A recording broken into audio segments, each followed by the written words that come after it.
Hamas Israel युद्ध पर America का बड़ा बयान सामने आया है। संघर्ष विराम टूटने के लिए हमास है जिम्मेदार, ये कहना है अमेरिका का। बंधकों की लिस्ट तैयार करने में असफल रहा हमास, आरोप है जॉन किर्बी का।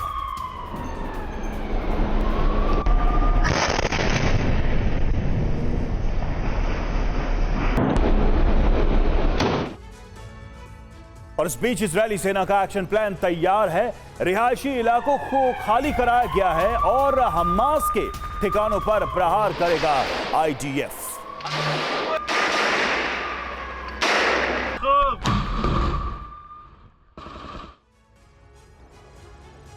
इजरायली फोर्सेस ने हमास पर जमीन और आसमान से प्रहार शुरू किया।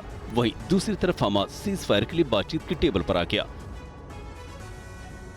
हमास ने नई शर्तों के साथ कतर से सीज फायर पर बातचीत की पेशकश की है। अब हमास के पास बतौर बंधक इजरायल के सैनिक हैं।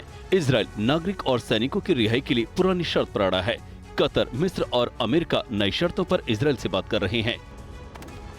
हमास हर सैनिक के बदले करीब 10 से ज्यादा कैदी और सीज फायर की शर्त रख सकता है। हमास की शर्तों पर सीज फायर के लिए इजरायल फिलहाल तैयार नहीं है।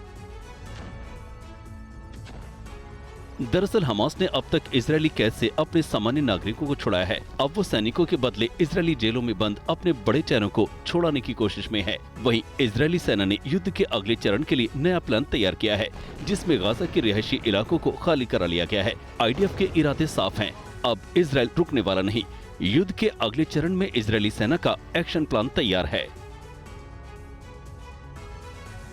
और इजरायल ने युद्ध के बाद दुनिया भर में हमास नेताओं को चुन चुनकर मारने की योजना बनाई है, जिसकी जिम्मेदारी मोसाद को सौंपी गई है। देखिए रिपोर्ट।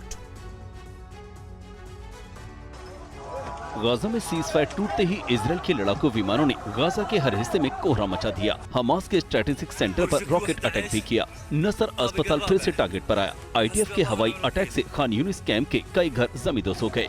मलबे में कई लोग दब गए। चीख पुकार मातम की आवाजें फिर से सुनाई देने लगी। हर तरफ तबाही का मंजर दिखा। लेकिन अब इजरायल ने युद्ध के बाद दुनिया भर में हमास नेताओं को चुन चुन कर मारने की योजना बनाई है। इजरायल की खुफिया सेवाएं दुनिया भर में हमास नेताओं को मारने की तैयारी कर रही हैं। हमास के खिलाफ जारी इजरायल के ऑपरेशन में अब मोसाद को बड़ी जिम्मेदारी सौंपी गई है। मोसाद अब चुन चुन कर हमास की टॉप लीडरशिप का खात्मा कर सकता है। हमास के पूरे नेटवर्क का सफाया करने के लिए मोसाद ने एक हिट लिस्ट भी तैयार की है। इजरायल हमास के टॉप लीडर्स की टारगेट किलिंग, हमास के नेटवर्क पर सर्जिकल स्ट्राइक और देशों में हमास के फंडिंग के खात्मे की तैयारी कर रहा है।